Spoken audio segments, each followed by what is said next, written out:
Au commencement, Dieu créa les cieux et la terre. Tout était informe et vide, enveloppé de ténèbres. Puis Dieu dit, que la lumière soit.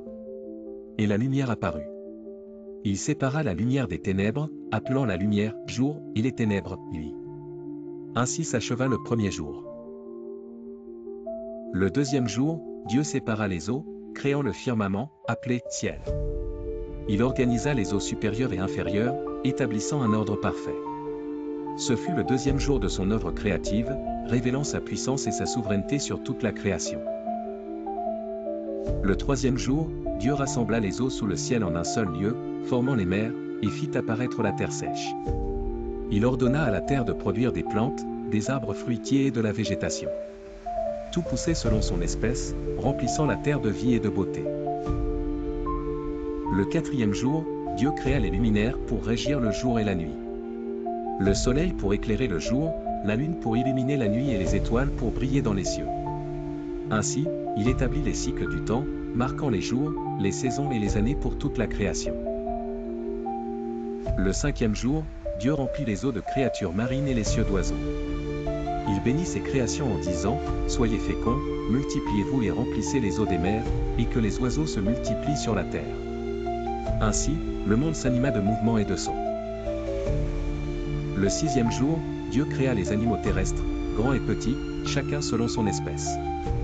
Ensuite, il forma l'être humain à son image et à sa ressemblance. Hommes et femmes furent créés, recevant autorité sur toutes les créatures, avec la mission de gouverner et prendre soin du monde. Dieu vit que tout ce qu'il avait fait était très bon. Le septième jour, il se reposa de toute son œuvre, bénissant et sanctifiant ce jour. Le repos divin révéla l'harmonie et la perfection de sa création, un exemple pour l'humanité à suivre. Dieu planta un jardin en Éden, à l'est, et y plaça l'homme. Dans le jardin, il y avait des arbres de toutes sortes, agréables à la vue et bons à manger. Au centre se trouvait l'arbre de vie et l'arbre de la connaissance du bien et du mal, source de signification profonde. Un fleuve jaillissait d'Éden, arrosant le jardin et se divisant en quatre. Ces fleuves, appelés Pishon, Gihon, Tigre et Euphrate, nourrissaient la terre environnante, créant un lieu fertile et riche en ressources, parfait pour soutenir la vie que Dieu avait formée. Dieu donna à l'homme la responsabilité de cultiver et de garder le jardin. Il ordonna aussi, « Tu peux manger librement de tous les arbres du jardin, mais de l'arbre de la connaissance du bien et du mal, tu n'en mangeras pas, car le jour où tu en mangeras, tu mourras certainement. » Puis Dieu déclara, « Il n'est pas bon que l'homme soit seul, je vais lui faire une aide qui lui corresponde. » Il fit venir les animaux pour qu'Adam leur donne un nom, mais parmi eux, aucune aide adéquate ne fut trouvée, montrant qu'il manquait encore quelque chose. Dieu fit tomber un profond sommeil sur l'homme. Pendant qu'il dormait, il prit une de ses côtes et forma une femme. Lorsque l'homme la vit, il dit, « Cette fois-ci, c'est l'os de mes os et la chair de ma chair. On l'appellera femme, car elle a été tirée de l'homme. » L'homme et la femme étaient nus, mais ils n'en avaient pas honte. Ils vivaient en parfaite harmonie, jouissant de la communion avec Dieu et entre eux. Le jardin d'Éden était un lieu de paix où le Créateur marchait avec ses créatures dans une alliance pleine de confiance. Cependant, le serpent, plus rusé que tous les animaux, questionna la femme, « Dieu a-t-il vraiment dit, vous ne mangerez pas de tous les arbres du jardin ?» La femme répondit qu'il pouvait manger de tous, sauf de l'arbre de la connaissance du bien et du mal, sous peine de mort. Le serpent insista, « Vous ne mourrez point. Dieu sait que, le jour où vous en mangerez, vos yeux s'ouvriront et vous serez comme Dieu, connaissant le bien et le mal. » Ces paroles semèrent le doute dans le cœur de la femme, éveillant curiosité et désir. La femme regarda le fruit, qui semblait agréable et désirable pour acquérir la sagesse.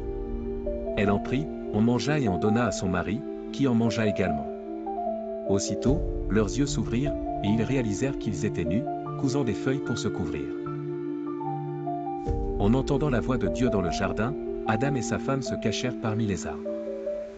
Dieu les appela, « Où es-tu » Adam répondit, « J'ai entendu ta voix et j'ai eu peur, car j'étais nu, je me suis caché. » Ainsi, le péché apporta honte et séparation de Dieu.